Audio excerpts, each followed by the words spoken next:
নমস্কার, আপনারা দেখছেন কলকাতা টিভি, সঙ্গে রয়েছি আমি আয়ুষী। পরনে সাদা ছাপা শাড়ি, বাইরে বৃষ্টি পড়ছে, এক দৃষ্টিতে তাকিয়ে রয়েছেন তিনি আকাশের দিকে। ব্যাকগ্রাউন্ডে বাজছে হালকা একটা গান। না, কোনো সিনেমার সিনের বর্ণনা করলাম না, আমি যেটা বললাম সেটা একটি রিল পোস্ট করেছেন একজন সাংসদ। সংসদ থেকেই পোস্ট করেছেন সেই রিল। কে সেই সাংসদ? সাংসদ সায়নী ঘোষ। হ্যাঁ, সেই সায়নী ঘোষ যাকে এতদিন সংসদে গিয়ে গলা তুলে সরব হতে দেখা গেছে বিজেপি সরকারের বিরুদ্ধে। এমনটাও দেখা গেছে সামনে অভিষেক বন্দ্যোপাধ্যায় স্পিচ দিচ্ছেন, পেছন থেকে তিনি টেবিল চাপড়াচ্ছেন। জেন জি বা ইউথ মডেল হিসেবে যাকে এতদিন মানুষের তকমা দিয়ে এসছে, সেই সায়নী ঘোষ এখন এনসিপিআই জয়েন করার পরে বলা যেতে পারে নিজের সমস্ত গুরুত্বপূর্ণতাই হারিয়ে ফেলেছেন।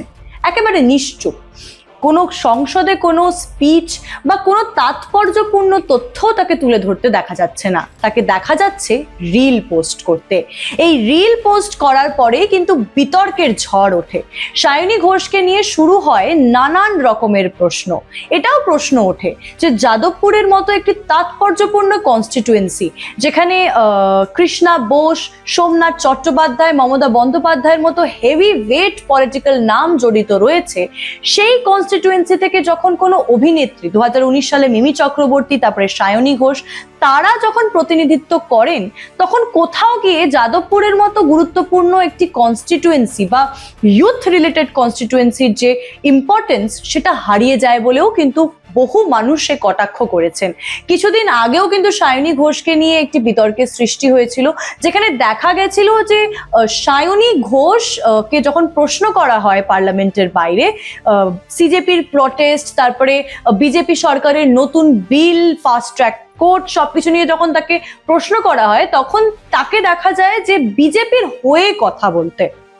তিনি বলেন যে নতুন বিল যে সরকার এনেছে, সেই বিলে কি কি রয়েছে সেটা না জেনেই নাকি যেটা না জেনেই নাকি বিরোধীরা বিনা কারণে হট্টগোল সৃষ্টি করছেন পার্লামেন্টে, বিনা কারণেই বিশৃঙ্খলা সৃষ্টি করছেন। যার ফলে কিন্তু একটা প্রশ্ন মানুষের মনে জেগেছিল যে বিজেপি জয়েন করার জন্য বা বিজেপিতে যোগ দেওয়ার জন্য কি মরিয়া হয়ে উঠেছেন সায়নী ঘোষ? যে সায়নী ঘোষকে এতদিন যাদবপুরের ইউথ মডেল হিসেবে মানুষ দেখে এসছে, বিজেপি সরকারের বিরুদ্ধে গলা তুলে সরব হতে দেখা গেছে, যার ফায়ারি স্পিচ, যেটা জেনজি ল্যাঙ্গুয়েজে বলা হয় ফায়ারি স্পিচ, দেখে বহু মানুষই বলেছেন যে ইউথ রিলেটেড প্রবলেমস তুলছেন এই সাংসদ। সেই সাংসদ যখন নিশ্চুপ হয়ে রিল পোস্ট করছেন বা কোথাও গিয়ে দেখা যাচ্ছে তিনি একটু ঝুঁকছেন বিজেপির দিকে, বিভিন্ন রকমের প্রশ্ন কিন্তু সেই নিয়ে উঠছেই। সায়নী ঘোষ কি করছেন, আগামীতে কি বক্তব্য রাখছেন, সেদিকে তো আমাদের নজর থাকবেই। তাছাড়াও আরো খবরের জন্য চোখ রাখুন কলকাতা টিভির পর্দায়, রাত দিন 7 দিন।